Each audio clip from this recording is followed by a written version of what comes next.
Hello mga katumbok. So ngayon mga katumbok, drills muna tayo. Ito yung isa sa pinaka-effective na pwede mong gawin syempre para mag-improve yung tira mo sa bilyar. So ito kung mapapansin nyo, kailangan maubos natin to ng walang tinatamaan na ibang bola. Ito medyo may kahirapan to mga katumbok ha. Pero syempre kailangan huwag kang tumigil hanggat hindi mo nakukuha. Huwag kang susuko, mga katumbok.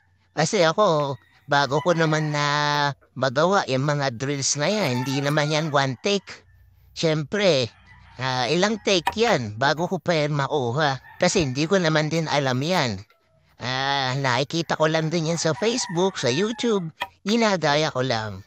So yan, panoorin niyo mga katumbok ha.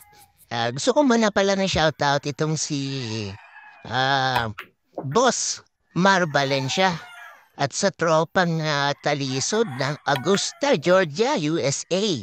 Yan, shoutout po sa inyo. Lagi daw akong pinapanood ng mga taga Georgia. Salamat po, boss, ha. Tapos batiin ko na rin ang belated happy birthday. Pasensya na, ha. Kaya, iklamor ng bataan. Siyempre, kay paring Glenn Tayag. At binabati ko ng happy birthday. Itong may birthday ngayon, syempre. Si Boss Emil, no, ng Napocor. Yan, happy birthday po sa iyo, boss.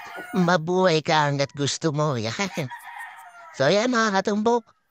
Ako mapapasin, nagkamali ako doon ng na-scratch. So, ulitin ko lang yan. Hanggat makuha ko. Tingin yung mga tira ko dito, mga katumbok, ha. Yan, may mga dead ball, may mga pitik. Kailangan kasi dyan may angulo. Pansinin yung pamato ko, pabalik-balik doon sa gitna. Yan yung pinaka maganda dyan. Para may preparasyon ka. Kasi alternate yan mga katumbok. May tira akong pitik dyan. Medyo ilalim, iba center ball lang, tas pectus lang sa kaliwat kanan. Depende yan. Kaya kailangan practice talaga mga katumbok ha. Yung gamit yung tako dyan, syempre yung DCQs natin mga katumbok. Dami na damay ko na iba talaga pakiramdam ng kahoy mga katumbok wala sa pag-ano ha.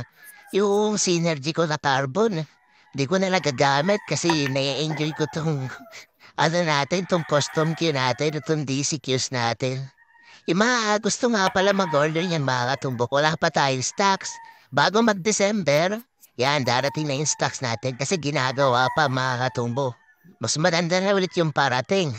Improve na ulit kasi pinakinis ko na. Nag-request ako na sana mas mapakinis pa, no? Yung hagod niya. Kasi yung pa din, nakakamoy pa din na tip. Tsaka, ayan, mga katubok, panahon niyo to, ha? You know, sinagad ko na yung patras dun, ilalim, na may pectus sa, sa kanan. Kasi kanina, di ba, na-scratch ako? Yun. Kaya ulit-ulit lang, at hindi mo nakukuha, huwag kang titigil mga katumbo. Yan yung sinasabi natin na walang shortcut, sa success. Kaya kailangan paghirapan mo talaga mga katumbo. So yun lang mga katumbo, yung ibang nagpapa-shoutout po. Next time po ha. Salamat po. Keep on following para updated kayo sa mga latest videos natin mga katumbo.